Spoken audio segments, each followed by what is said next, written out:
मेरी शादी ठेठ पंजाबी परिवार में हुई। मेरे ससुर जी के माता पिता सियालकोट के थे और बंटवारे के समय मेरे ससुर जी को पीठ पे बांध के उनकी माता जी छुपा के यहाँ लाई और फिर यहाँ से उन्होंने अपना अपना कारोबार शुरू किया। एकदम सब कुछ छोड़ के, अपना पूरा सारा जो भी था वह सियालकोट में छोड़ के जब यहाँ आए तो उन्होंने अपना कारोबार शुरू किया। मुरादाबाद में गए, पीतल का कारोबार शुरू किया। 5 भाई थे मेरे ससुर जी और उनके भाई, तो एकदम अच्छा बड़ा ठेठ पंजाबी परिवार था। मैं आपको बताना चाहती हूँ कि मैंने पंजाबियत के बारे में कैसे सीखा। मेरी शादी होने वाली थी और मेरे पिता का स्वर्गवास हुआ था कुछ सालों पहले, तो माता जी सब कुछ अकेले कर रही थी और पहली बार घर में शादी थी तो थोड़ी सी घबराहट थी कि सब कुछ ठीक ढंग से होना चाहिए। तो सारे रीति रिवाज, सब कुछ जैसी पूजा होनी चाहिए, सब कुछ उन्होंने सारा इंतज़ाम किया हुआ था। मेरी पंजाबी सहेलियां थी कॉलेज में, तो घर आई, ढोल लेके आई। तो एक दिन शाम को मेरी सहेलियां आई, ढोल लेके बैठी और नाचने लग गई, गाने लग गई। एक उस समय गाना था, काली तेरी गुत्ते परांदा तेरा लाल नहीं, गाने लग गई, नाचने लग गई।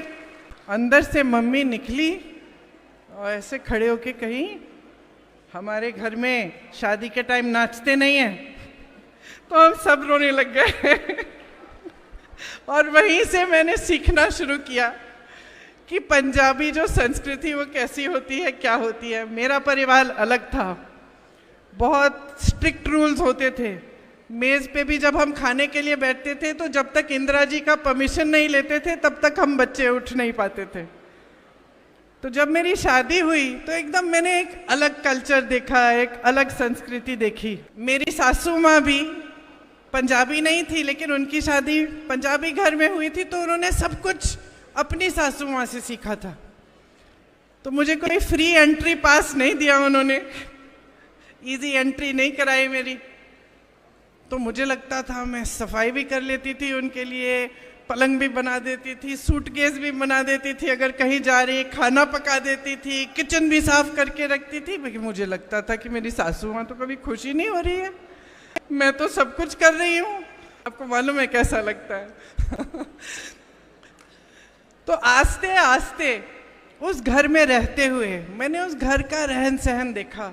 किस तरह जब मेहमान आते थे तो कितनी उदारता से, प्रेम से सब साथ में खाना बनाना, मिलजुल कर रहना, जितना दे सकते हो उतना देना। जब मेहनत करनी है तो पूरा परिवार मेहनत करेगा, बड़ा भाई, छोटा भाई, पिताजी, माताजी सब लग जाएंगे। कोई ऑर्डर आ रहा है काम के लिए तो सब उसी में लग जाएंगे।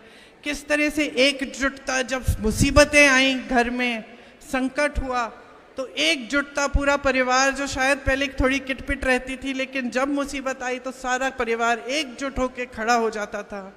मेरी सासू माँ ने बड़े संकट देखे, उनके 2 बच्चे बहुत कम उम्र में गुजर गए, एक 33 साल की बेटी, 36 साल का बेटा, लेकिन दृढ़ रहीं, खड़ी रहीं।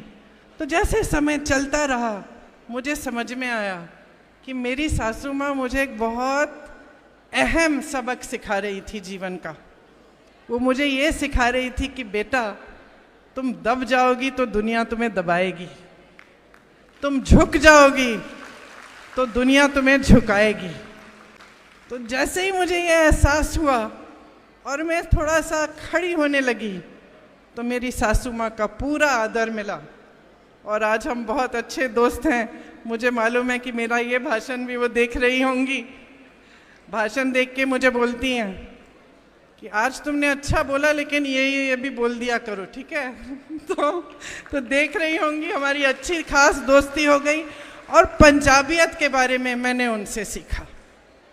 हमारी वो पार्टी है जो महात्मा गांधी की पार्टी है, जिन्होंने पूरा जो आज़ादी का आंदोलन था वो भगवत गीता की सीख पर आधारित था, धर्म की सीख पर आधारित था, जो सत्य और अहिंसा पर आधारित था, जो हमारे हिंदू धर्म की पुरानी, हजारों साल पुरानी सीख है। तो हम धर्म के विरोधी कैसे हो सकते हैं?